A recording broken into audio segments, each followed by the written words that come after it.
Hi guys, it's Ty Bacchus here.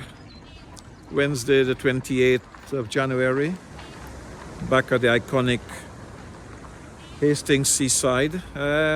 Just checking in, see if Harry the Seagull is around. The last time we saw him, the net was off his legs and he appeared to be okay. So, as you know, come here regularly. Beautiful day today, nice sunshine, fresh. So I was just thinking, as you know, I'm a person that loves books, and the book I would like to recommend, it's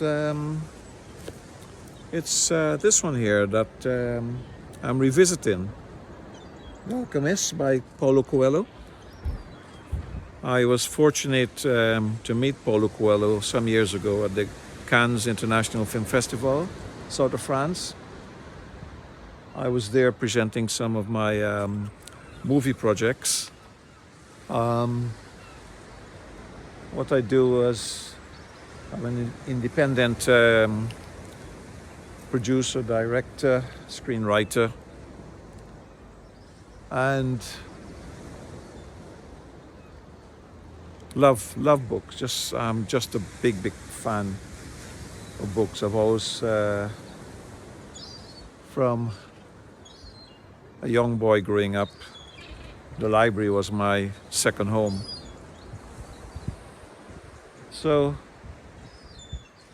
I just think that any interesting book that I come across, I always like to recommend it to family and friends. And as I said, Paulo Coelho, The Alchemist, is one that I'm rereading, the Brazilian writer, and it's a wonderful book about one's life journey. So take care. I was just checking in today, and wish you all the best. Take care, and bye for now, guys.